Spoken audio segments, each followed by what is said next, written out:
నన్ను నమ్మి దాదాపు ₹1 కోటి దాని మీద ఇన్వెస్ట్ చేయాలంటే సామాన్యమైన విషయం కాదు. అలాంటిది నన్ను నమ్మి ఫలాపేక్ష ఏమీ లేకుండా అది ఆడినా ఆడకపోయినా మంచి సినిమా తీసామన్న తృప్తి ఉంటే చాలన్న దీనికి నిర్మాత మా మిథునం ఆనందరావు గారిని సవినయంగా వేదిక మీదకి ఆహ్వానిస్తాం.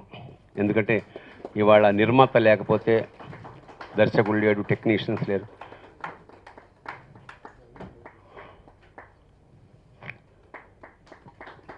అలాగే వాళ్ళు కూడా కార్లలో తిరిగే స్టేటస్ తీసుకొచ్చిన పర్చూరి బ్రదర్స్ మేము వెళ్ళి మళ్ళీ పట్టుకొచ్చి ఆవిడ నాకు ఎందుక ఇంకా ఈ పాటలు అంటే లేదు మీరు పాడాలి, ఎందుకంటే రాసింది మా నిర్మాత అని చెప్పి సహృదయంతో ఒప్పుకున్న మా జమునారాణి గారిని సవినయంగా వేదిక మీదకి ఆహ్వానిస్తున్నాం. మేము పడ్డ కష్టానికి తగ్గ ఫలితం మాకు కీర్తి రూపేణ దక్కింది. ఆ తృప్తి కోసం ఇవాళ నా జన్మదిన సందర్భంగా ఈ కార్యక్రమం. పుట్టినరోజు అయితే ఏదో ఒక కేక్ కట్ చేసుకుని కాలక్షేపం చేసి అనుకుంటారు, కానీ ఇవాళ ఒక ప్రత్యేకత ఉంది ఇవాళ. ఎందుకంటే మిథునం సినిమా రిలీజ్ అయిన లగాయతు దాదాపు ఇవాళ వరకు దాని ప్రస్తావన ఏదో విధంగా, అంటే అమెరికా నుంచి ఫోన్, యూరప్ నుంచి ఫోన్, ఆస్ట్రేలియా నుంచి ఫోన్, ఏదో ఇట్లా 1000 అనుభవాలు నాకున్నాయి ఆ మిథునం సినిమాతోటి. చాలా తమాషాగా ఒక కుర్రాడు, నేను మిథునం మీద ఎంఫిల్ చేశానండి, ఇక్కడ ఎంఫిల్ పుస్తకం ఉంది.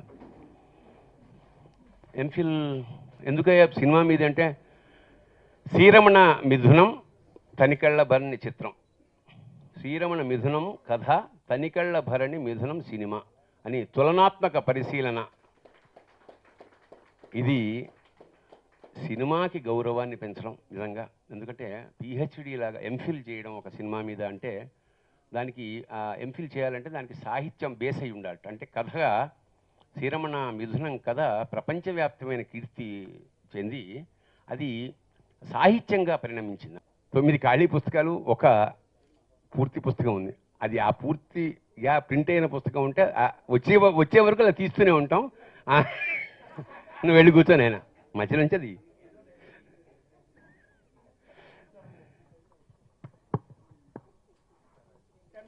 ఎంటీ సినిమా తన సొంత సినిమాగా భావించిన నా రిలీజ్కి మా నిర్మాతకి సహకరించి మా బాలాజీ నాలింగాన్ని వచ్చి వారిని కూడా ఒక తెల్ల కాగితాల పుస్తకం అంటే ఇంకా రాయాల్సిన పుస్తకం అనమాట మన వాడి జీవితం. Okay, thank you. పక్కకు పెట్టేస్తే అందులోంచి లోపల నుంచి తీరా ఒకటి చదివి తీకు.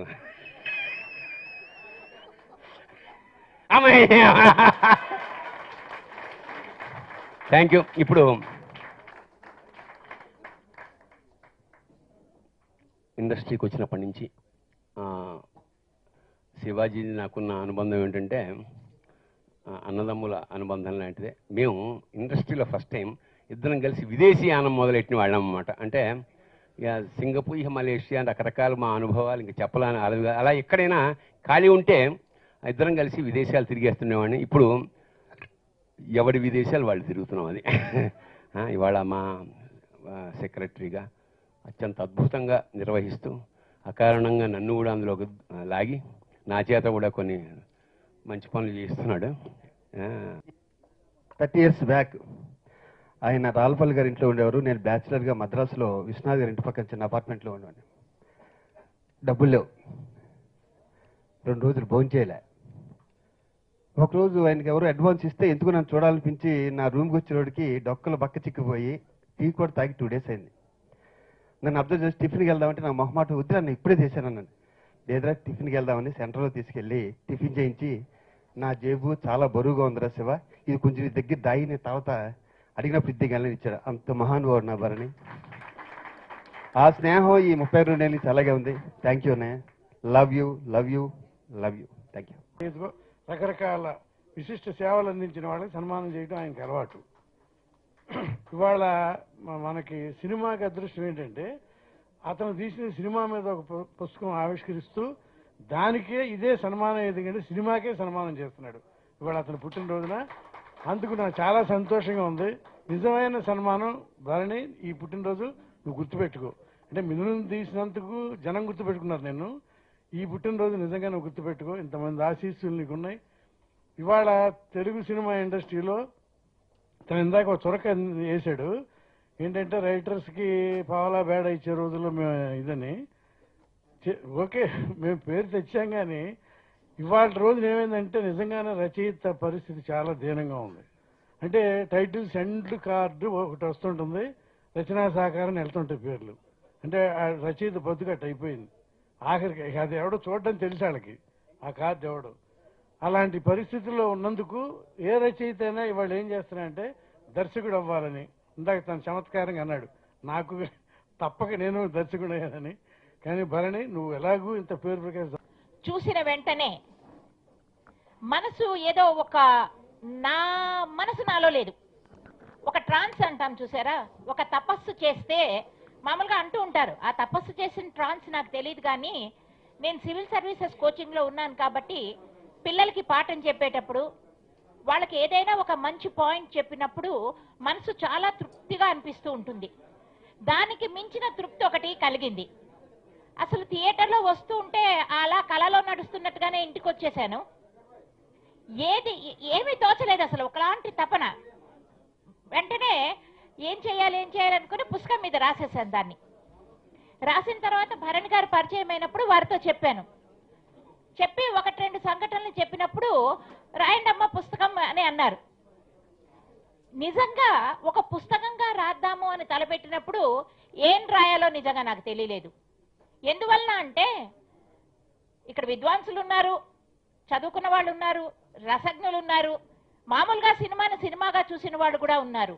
ప్రతి అక్షరం, ప్రతి సన్నివేశం కూడా ఎంతో అంతరార్థాన్ని ఇముడ్చుకున్నది.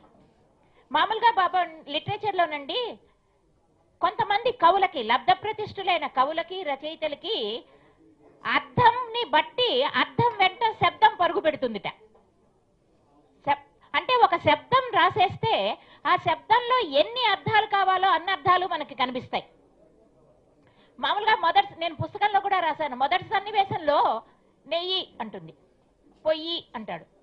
ఆ నెయ్యి పొయ్యి అనగానే ఏదో నెయ్యి వడ్డిస్తున్నారు, ఈయన ఎంతసేపు తిండి యావ అంటారు కదా, ఆ తిండి యావేనేమో అనిపిస్తుంది మనకి. కానీ ఆపకుండా ధారగా పోస్తుంది లక్ష్మి. అతను చేతిలో నుంచి ఆపకుండా అన్నంలోకి వేసుకుంటాడు. అన్నం పరబ్రహ్మ స్వరూపం అని విదితమైన విషయం.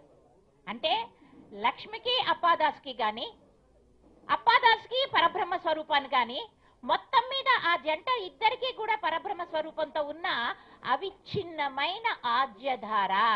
అవిచ్ఛిన్నమైన ఆద్యధారని భగవంతుడితో నిత్యము మనకుండే సంబంధాన్ని గురించి చెప్పుకుని ఆన్ స్క్రీన్ ఆయన రచయితగా కానీ కళాకారుడుగా కానీ అది మనందరికీ తెలుసు.